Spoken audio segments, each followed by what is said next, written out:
তো hello টিএলজি family, তোমাদের জন্য আবার একটা নতুন শুটিং ব্লগ নিয়ে চলে এসেছি। আর আজকে আমাদের স্ক্রিপ্টটা ছিল যেমন মাস্টার তেমন ছাত্র, মানে বুঝতেই তো পারছো বন্ধুরা কেমন হতে চলেছে ভিডিওটা। তো মাস্টার মশাইকে দেখে মনে হচ্ছে খুবই ভালো মাস্টার মশাই, কিভাবে কি পড়াবে ছাত্রদের। আর এখানে মাস্টার মশাই পড়ানোর মাসটা হয়েছিল, সেই জন্য অজয় থেকে মাইনেটা নিয়ে নিল। এবার সুদীপ্তর কাছে মাইনেটা চাওয়ার সাথে সাথে সুদীপ্ত কি বলে দিল এটা তোমরাই শোনো বন্ধুরা। না মাস্টার, বাড়ির চাল শেষ হয়ে গেছে, খাওয়া দাওয়া ঢুকছে না, সেজন্য আর আনবি, কয়দিন পরেই আনবো। झूठ पे झूठ बोलती जा रही है, शर्म नहीं आती।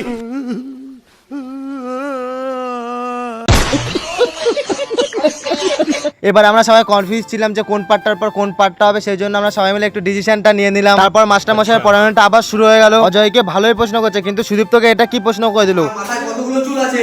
এ তো মাস্টারের উপর মাস্টার এলেও দিন রাত এক করে নেবে উত্তর দিতে। কিন্তু তারপর আমাদের আবার ইন্দ্র মাস্টার মশাই কি বলে, এত সহজ প্রশ্নের উত্তর দিতে পারবি না, এটা কি করে সহজ প্রশ্নের উত্তর হলো। বন্ধুরা তোমরা জানলে এই প্রশ্নের উত্তরটা অবশ্যই কমেন্ট বক্সে জানিয়ে দিও। এই কি মাস্টার মশাই সুদীপ্তকে ধরে নিয়ে আবার কোথায় নেচ্ছে, তো নোংরা জলের ভিতর চুবিয়ে দিল, তারপর আবার কি নোংরা জলের ভিতরে টানতে টানতে নিয়ে আসতে আবার ফেলেও দিল।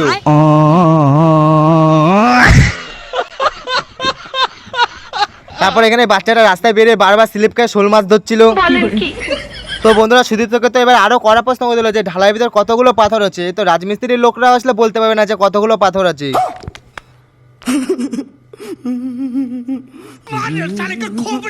তারপর আবারও ধরে কোথায় নিচ্ছে, জলের ভিতর কি আবারও চোবাবে, এ কি এ তো উল্টো কেস হয়ে গেল, জলের ভিতর তো মাস্টার মশাইকে চুবে দিল। আর এখানে আমাদের মাস্টার মশাই ইন্দ্র চোবানোর শুটটা বারবার নেওয়া ছিল, 2-3 বার নেওয়া হয়েছে, তারও পারফেক্ট শুট নেই। তোমরাই দেখো বন্ধুরা জলের ভিতর পড়বে না বলে কি রকম করছে, যেমনটা রেল লাইনে বডি দেবো মাথা দেবো না, সুটিয়ে লাল করে দেবো, নোংরামি বার করে দেবো। আমাদের এই ভিডিওতে মাস্টার মশাইয়ের পার্ট শেষ। তোমাদের ভিডিওতে কোন পার্টটা সবথেকে ভালো লাগছে অবশ্যই জানি। আর চুগনিগুলো তো দেখেই বুঝতেই পারছো কেমন হয়েছে।